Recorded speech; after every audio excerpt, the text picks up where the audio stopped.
Alright, I've been working on this game for a minute, and there's no health or interaction system, and I'd argue that there can't really be a game without those. So that's what we're making today. In the last few videos, we built the player prefab, we spawned them in, we got split screen set up, then we set up some player movement abilities like dashing and sprinting and flying and all of that stuff. Then we expanded our movement sandbox with portals and planets and anti-gravity zones and man cannons and X, Y, and Z. Go check those videos out if you haven't seen them. The links are in the description, and there's some pretty cool shit in there. Anyways, I haven't introduced myself. Hi, I'm Frank. I make games. I've been working for a while now on a multiplayer first-person sword combat game currently called Castle Wars. Today we're working on the health and interaction systems, and the next few videos are going to be making some fun little demo maps to test on. Then I'm going to be working on the combat systems and a game mode system, so get subscribed if you want to see those. Okay, so we're going to need to start with our health component. This component is going to hold values for our object's health, as well as give other components an interface to change that value from. So we have a few values which need to get synced over to the network. 1, our health value. 2, our min health, our max health, and our starting health, just so that we know where we start at. And we have a few functions which objects can call. Those are change health and set health. If change health or set health are called, and the player's health value reduces to below 0, then the kill function gets called. This health component is a parent class, which we can derive other health classes from. Speaking of, I derived a player health component, which adds a spawning manager function call to our kill function. That way we can start our death and respawn loop, which I'll get to in a second. It's worth noting that we have quite a few damage types, health types. Naming things is hard. Anyways, the list of things that can change a player's health are players, drowning, falling, explosives, kill planes, health kits, health regen pools, passive regeneration, and spawning. We keep track of all this just so that we can build a kill feed at a later date, and we can keep a log of what alters everyone's health in case we need to authenticate it server side. Okay, so what is this spawning manager that I mentioned earlier?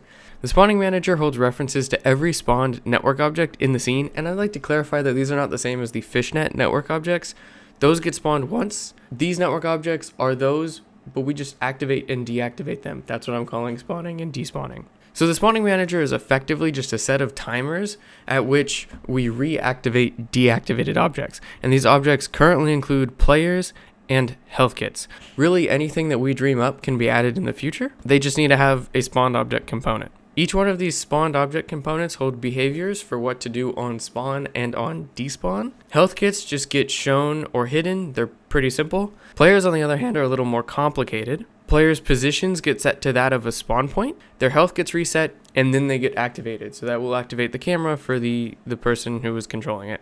Now we have a system of objects that can respawn after being killed or used, so let's expand the system a little bit. I added kill planes, which do exactly as you think they would do.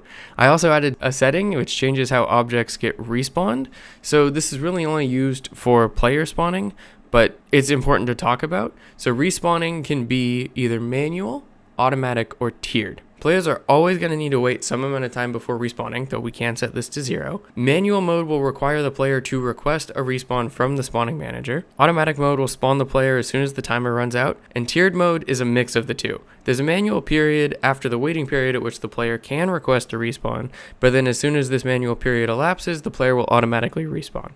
Okay, really quick note. I guess we don't actually have tiered as an option. It exists, but it's not exposed to this. So we only have manual and automatic. This for now. Okay, so we're going to need to expose all of these values to the player somehow. And just since they don't have access to the Unity Editor's inspector, I added a health bar in the HUD, which only shows if the player does not have max health, and it gets red and then more red if the player's health is below some threshold. I also added health bars underneath every player's name tag. They're always going to show. I might work later on if they are shown or hidden depending on which team the players are, just so that you don't see your own team's health. But for now you just get to see everyone's health values. I also implemented drowning on a tick After the player runs out of oxygen, I implemented passive regeneration. I also implemented trigger zones or pools, which heal the player while inside, even if passive regeneration is off. And lastly, I implemented health kits, which is going to require the other system, the good old interaction system. So how does the interaction system work? Simply, the player has a ray coming out of the center of its camera, and if that ray hits anything, it checks if that hit object has an interactable component, and if it does have an interactable component, it'll show this prompt in the HUD, and allows the player to press an interact key, which will interact with the object. Interaction is server authenticated, meaning that the ray is technically cast on both the local simulation and the remote simulation, and only if you interact with that object in the remote simulation, the server, will you actually get the effect of whatever you're interacting with. So here's health kits working, and here's ladders working. This is going to be expanded later to include picking up swords, picking up active abilities and passive abilities, as well as maybe like pressing networked buttons. God, what's that Half-Life 1 map where you get to launch a nuke? It'd be cool to do something like that. Okay, so now for a few things that aren't health or interaction related. I spent some time updating the game settings menu to include a plethora of options to modify, anything from general game settings to player movement settings to health values, and soon to be combat stuff and map specific options. I keep a very long list of settings to add to this menu, and every once in a while I take everything I got and I implement them. I'm constantly going to be adding more of these, so eventually you're going to be able to edit as much of the game as I think is possible. I'm just going to allow things that break the game. It just makes it more fun. There's no reason for players to need to be able to jump this high, but I think it's funny as shit, especially when you have a max jump count of 5, so you can just go into the air and just completely get out of the map. I think it'll add a little bit of goof value. Last for today, I think that we should talk a little bit about the pause menu. I said back in Devlog 5 that I'd be adding the auto-generating settings menu to the pause menu, and I did. It only took like 5 minutes, and it works. It works perfectly. There is also a button in the pause menu, which can either bring the players back to the lobby if they're the host, or just disconnect from the game if you're not the host of the game. This way we can complete the loop of going into a game, playing the game, and then leaving the game, even if the game is not completed. Also, I spent an entire day and I updated the controller support, which really desperately needed it, and it still needs a lot of love. So now if there's only one player, that player can use both the keyboard and a controller, and they can swap between them on the fly. And what's really cool is I set up an input icon system that knows the mappings for everything, and so when you swap devices, it automatically swaps all of those icons for that player. I think this is really cool, and I'm probably never going to get to talk about it again.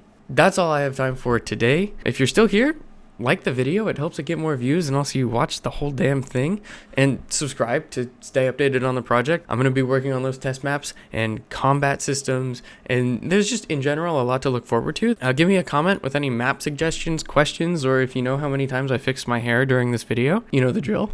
All of that helps me out loads. Other announcements, I have a Discord server you can join. The link is in the description if you want to chat with me and others following the project, or if you want to show me your game. If you're a game developer, I want to see it. I'm also going to start streaming development of the game. The tentative schedule is Mondays, Tuesdays, and Thursdays from 9 a.m. to 1 p.m. Pacific Standard Time. It'll be here on this channel and over on my Twitch channel at the same time.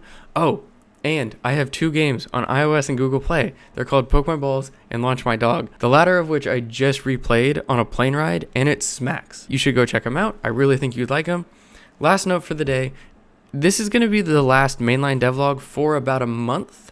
There's still going to be videos, but those are going to be making maps. I promise those videos are going to be fun. And I'm going to be putting out shorts, but I actually need to take some time, step a little bit back from making these videos. I actually need to develop the game further to talk about things, because I'm starting to run out of things that I've already developed. So expect the combat update video in a few weeks when the development of it is done. And if you want to see more of it in progress, peep the streams. Come say hi. Alright, that was a lot of notes at the end of the video. I hope you have a wonderful day, and I'll see you next week.